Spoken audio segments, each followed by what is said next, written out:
আমাদের গত আন্দোলনে তরুণদের অসাধারণ ভূমিকা ছিল। তো আমরা একটা সবসময় কথা বলি, removing টাইরান্ট is not easy, but restoring democracy is more difficult. Obviously বিপ্লবের পরপরই তরুণরা রাষ্ট্র ক্ষমতায় চলে গিয়েছিল শীর্ষ পদে। প্রধান উপদেষ্টা বলেছেন আমার নিয়োগকর্তা, আমার ডিজাইনার। এটা বলার ফলে রাষ্ট্রের সমস্ত দায় দায়িত্ব গুটু কয়েক তরুণকে দিয়ে দেওয়া হয়েছে। এর সাথে এনসিলারি হয়েছে রাষ্ট্রের ব্যর্থতার দায়। তরুণরা কি কখনো এই ব্যর্থতার দায় নেওয়ার জন্য প্রস্তুত ছিল? অথবা তারা কেন এই ব্যর্থতার দায় নেবে? তাদের কেন দেয়া হলো ব্যর্থতার দায়? আমি তো মনে করি বলশেভিক রেভলিউশনের পরে যারা তরুণ রেভলিউশনারি তারা তো লেনিনের জায়গা নেয়নি, ক্যাবিনেটেও ছিল না মনে হয়। ৭১-এর পরে তো যারা মন্ত্রী ছিল তাদের মধ্যে তো আর খুব তরুণরা ছিল না। তরুণদেরকে অ্যাডভাইজার বানিয়েই বিপ্লবের সাথে দুর্নীতি, বিপ্লবের সাথে পোস্ট রেভলিউশন কনফ্লিক্ট স্টার্ট হয়ে গেল। দুর্নীতির অভিযোগ আসছে, বিপ্লব আর দুর্নীতি একসাথে যায়, এবং দুর্নীতির অভিযোগগুলো ওভারকামও করা যাচ্ছে না। ফিউচার ডেমাগগ তরুণদের মধ্যে, কিছু কিছু তরুণের মধ্যে আমরা ডেমাগগ দেখতে পাচ্ছি।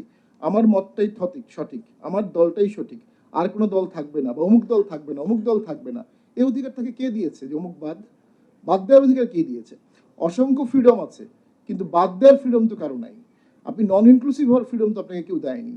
আপনি এক্সক্লুশনের ফ্রিডম তো আপনাকে কেউ দেয়। বিষয় থাকলে ভালো মনে হয়। তো সেখানে হ্যাঁ, আমরা আলোচনার বিষয় থাকলে না, আমি ডিসাইড করব। Thank you very much. Kindly keep your opinion to yourself.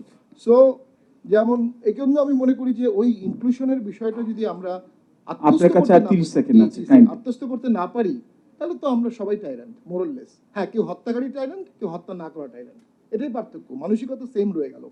তো আমরা মনে করি যে ঐক্যমত কমিশনটা হচ্ছে, স্যার এখানে আছেন, ওখানেও তো অনেক বড় বড় দলের রিপ্রেজেন্টেশন নাই, আমাদের নাই, আরো অনেক দলের নাই। তো ওই ঐক্যমতটা কি ইনক্লুসিভ হলো, টেকসই হলো? এটা টিকবে না, এটা টেকসই হবে না, হওয়ার কোনো নজির নেই পৃথিবীতে। ওটা চাপিয়ে দেওয়া হবে আওরঙ্গজেবের 4 ইঞ্চি দাড়ি অথবা জিজিয়া করের মতো। এবং মোগল সাম্রাজ্য যেমন 50 বছর পরে ভেঙে গেল, এটাও খুব একটা টেকসই হবে না। জয়ী শক্তি যদি বিজয়টাকে ক্যাপচার করে অনেককে বাদ দিতে চায়, তখন সেই ইনক্লুশনটা রাষ্ট্রে থাকে না।